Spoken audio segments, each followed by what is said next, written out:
Welcome to this special campaign edition of Acid Horizon, the Theory podcast. Folks, so we do believe that philosophy should be free, but at the same time, philosophers are not, much like the rest of us. And so we do need things like departments, we do need things like teaching, we do need things like grants. And the place that I did a lot of my work, my master's and my PhD, it's called the Centre for Research in Modern European Philosophy. And it's actually it's under threat. It's actually been declared that they're going to close it down alongside a lot of other humanities departments at Kingston University, where it's based. And this is part of a wide assault across every university in the United Kingdom, and indeed probably in the wider Anglophone world as such, on critical thinking and higher education. And ultimately, this is one of the things we just straight up have to resist. We have to all spit together, and then maybe we can drown the bastards. But to talk about the current threat to philosophy in the UK, and particularly the Centre for Research in Modern European Philosophy, our mutual home, we have brought back fan favourite, I must say, Tiger Liu, who you may know from our Battalion Masochism episode. Tiger, welcome back. Thank you. Thank you for having me back on this platform. I wish it was under better circumstances. Yeah. I was hoping that we could have like an episode to talk about extinction or something related to my PhD, but we're technically are talking about extinction of thinking about extinctions. The department, yeah. Yeah. So let's. So what's the situation so far? What do we know about what the university are planning to do? Yeah. So basically, the whole culture of the department is not something new. So last year, our department was put under quote unquote financial review. Mm-hmm. Under the auspice of that review, our entire PhD application was being suspended. So we have organized different kinds of protesting, but mostly just kind of letter writing. So that's a very philosopher thing to say. We're protesting, but really we're just writing letters. We also kind of distributed like a pretty heavy-weighted letter amongst many kind of major academics. So including Frederick Jameson, Butler, Habermas, etc. But none of them really did like amazing works insofar as we're still under review, even till July. But one thing that it did work on was the fact that we were not immediately canceled, the entire department. So we basically bought ourselves for another year. And just 2 weeks ago, it was suddenly announced that the entire department will be closed, alongside with the entirety of the Humanities department. And it's part of what this whole kind of Kingston University's rebranding of itself as a future skill university, which basically kind of is a euphemism for polytechnics, but with like an art school attached to it. It's just that now art is now rebranded into some kind of skill-based 19th century concept now. So, we're back to feudalism. Back to feudalism.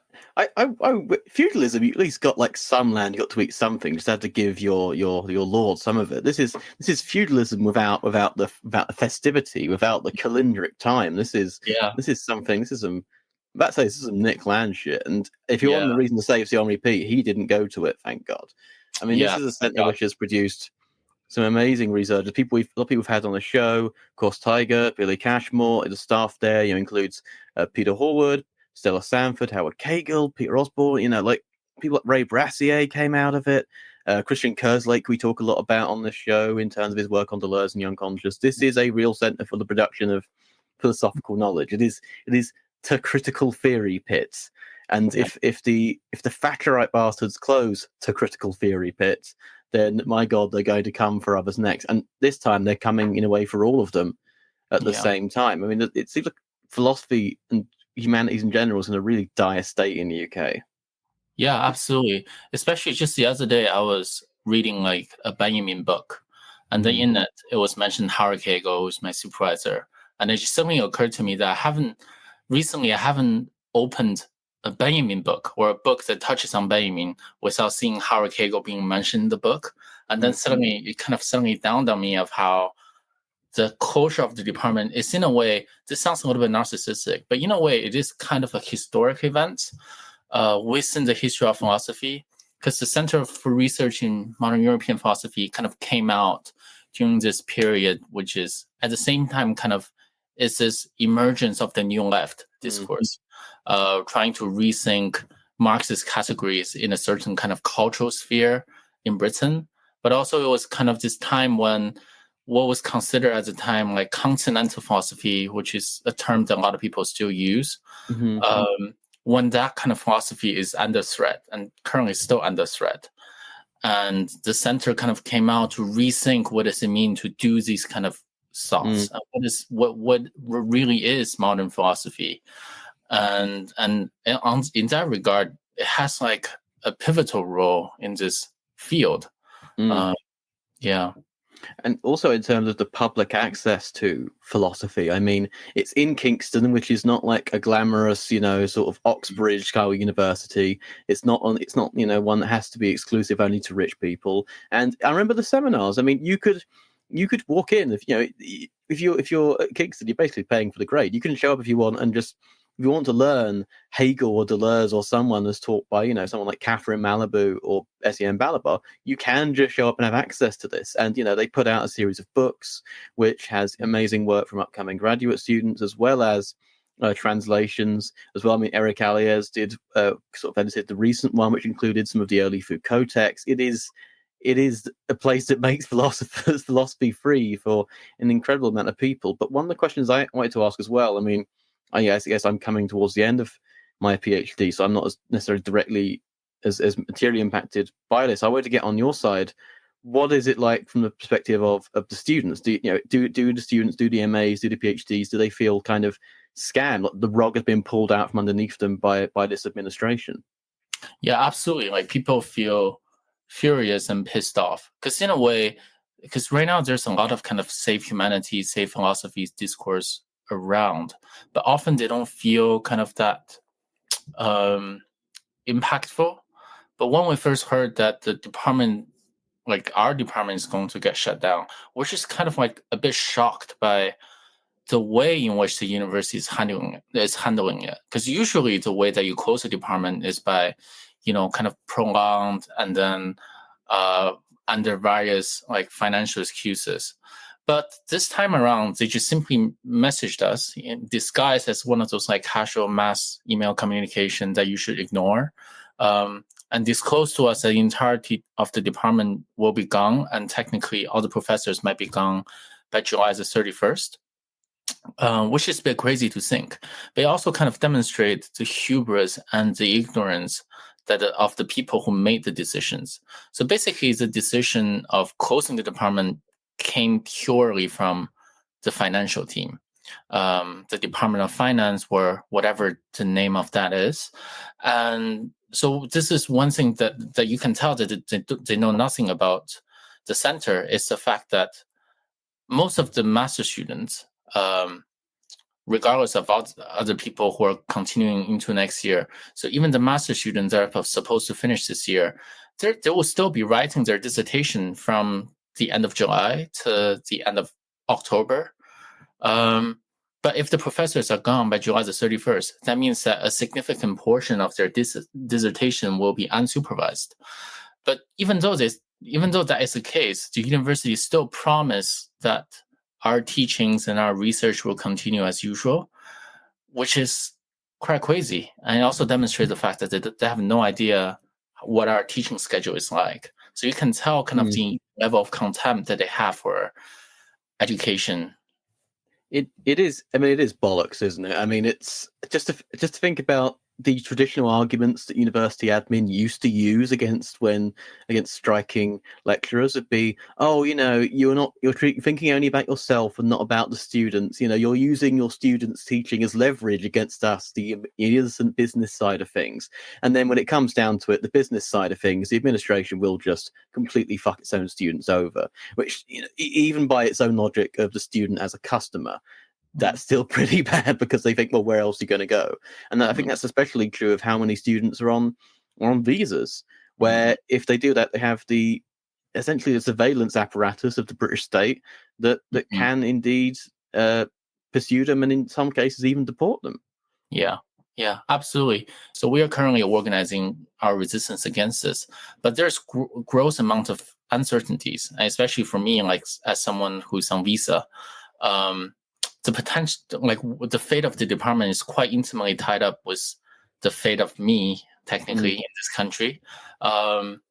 So yeah, so I think I'm still trying to register the importance of it all. It's and in terms of what yourself and other students at the CREP have been getting together and talking about. Obviously, you have to, not this isn't a disclosure, but rather what have you folks done already that you do want listeners of Acid Horizon to hear about, and in a way, how can they support that? Yeah, so currently we have written 2 open letters. So technically one open letters. They're just published on different places. So one version is published on eFlux. The other version just came out on Verso. So if you could just Google or search eFlux CRMEP or Verso CRMEP. And also we have an Instagram right now. It's called CRMEP ERS, as in campers, as in the students and the alums who have come to or study at CRMEP. We're currently just updating whatever it is that we're doing. And there will be a petition coming out soon. So if people can sign up to that and support us, that would be grand as well. Okay, we'll link all of the eFlux and the Verso letters, and if this comes out on time, also the petition down below as well. And we'll also keep sharing it. It's as I said it before, folks, the long Weimar is over. So we might have to start fighting for the stuff. Yeah, we might have to start fighting for the stuff. But at the end of the day, CREP has bought itself time before. It has survived, even has survived closures. What happened at Middlesex. Nonetheless, these are the sort of things we do need to fight for. And if we can't fight for these, how are we going to fight for this? Even what seems like the smaller things, even though it's not that small, how are we going to fight for the fucking bigger things? Yeah, Because things are getting bad. Also, even if you're not in the UK, you've seen what the shape that the university is taking, especially in regards to seeing its own students as fundamentally disposable, as we've seen with the I would say disappearing of pro-Palestinian activists. Of course, I'm referring to Mahmoud Khalil. And so in terms of stopping any creep of the disposable nature of the students before the university, it does start even at the most rudimentary stuff like this. Yeah. In a way, it feels like a kind of a multi-fronted fight between some kind of critical reason, which is deeply rooted in the philosophical tradition, and something more virulent. And the reason why I'm thinking about this is because I have been reading Sloterdijk's Critique of Cynical Reason. Of course, I don't quite subscribe to some of his political opinions, which are frankly quite stupid. But he did say something quite interesting when he was thinking about the fate of critical theory and why it has been defeated. And then he said that, well, it's not because critical theory was not serious enough, but it's because it was too serious. And the people that critical theory was trying to resist against, they're not at all serious. And perhaps we could add to that they're not serious, and that's what makes them so strong. So in the case, for instance, of the CRMEP closure, there is no kind of rationale, even if you're from a business perspective, right? Because CRMEP is a pretty reputable center. And in a way, sometimes people say it is what put Kingston University on a map. I recently had a friend who was renting, and they were telling the people that they were renting with that, oh, I go to Kingston University. And they said that, oh, this is the philosophy department. This is just some kind of random person in London that just know about CRMEP. And there's nothing quite rational behind it. If anything, is kind of sheer stupidity. And I think the same case with Columbia, with Mahmoud Khalil, the reasoning behind and the kind of level of cynicism behind his abduction is grotesque, not because of how well thought of it is, but simply because of how dumb it seems or how silly it seems. this is something I keep going back to, this little fragment from the Adorno and Horkheimer Against Knowingness, where it says, well, yes, the enemy is stupid, but there's kind of like an intelligence on the side of evil, in the sense of like, the stupidity of cleverness, because we're like, well, yeah, we're really smart, and then something really stupid can just barge its way in, like your Trumps, your Musks. I mean, I did see in the eFlux article, which is another reason to read it, comrades, is there's a citation of when Liz Truss, the one-time Prime Minister of the UK, brought up Foucault as a reason for, why young boys aren't doing well in school because of postmodernism. So, well, first of all, I didn't know she was a Marxist-Leninist. But second of all, this is the kind of the brute stupidity of our own ruling classes. That's what happens when you have so much money. You don't have to really take in new information. You can kind of just get really like high on ketamine, like Elon Musk does, and just kind of throw your money about until you run out of it. But rather than get into that, in terms of the campaigns going on, let's highlight them down below. As Tiger said, we should get you back on for something on extinction, because we might as well do it, because it's coming closer than before. We just hit the 1.5 degrees of warming. We might as well start talking about it. Absolutely. Be aware. Don't be Benware, maybe, if people were in that literature of extinction. God, we have to work out what it is. I've recently started reading Brassier's Nihil Unbound again, but that is a beast. It's beautiful, but it's a bloody beast. This is quite an amazing book. And especially, like, I recently kind of made this discovery of this. So maybe this could be like a little bit of a teaser for our talking about extinction.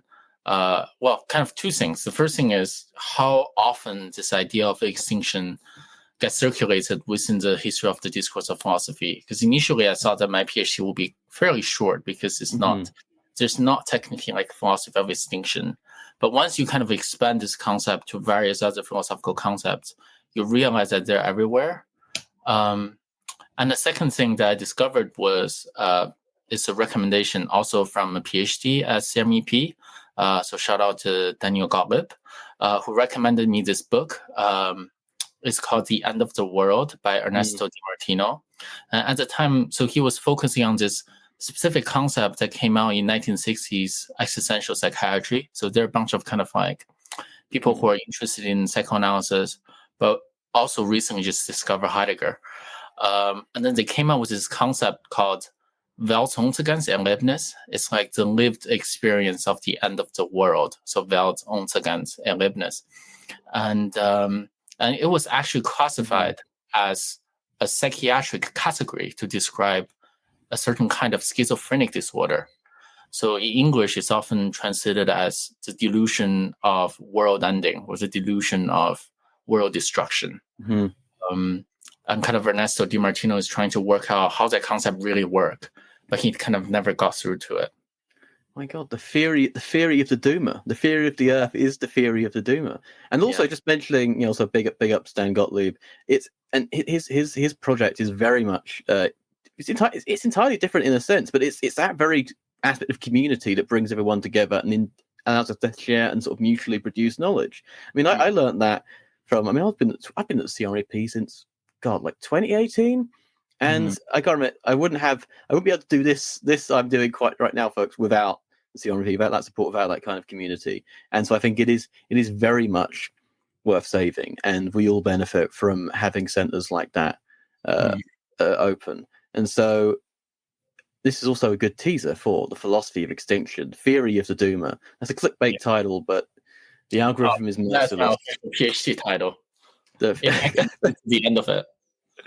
This is good. We can't let Thomas now have all the theory of the books. Exactly. Shout out to Thomas. Put the links down. See how we can support people, as well as what can be said. Any final closing things about the campaign going forward, and what what you want people to know? Yeah. So currently we're trying to organize as well with other undergraduate students. So that is something that we haven't really focused on before, because of the way that our department are slightly isolated, because we don't have an undergraduate department. And I think things are looking good. We're in a kind of, despite kind of our gloomy tone throughout the entire episode, but I think things are looking pretty good. We are in a pretty good position to argue both on a kind of legal front, but also just because of the fact that people are really pissed off. But also kind of Kingston University, for people who are not quite familiar with, is one of those places that's a bit quiet. There is an art school, but most of the time it feels more like a commuter university.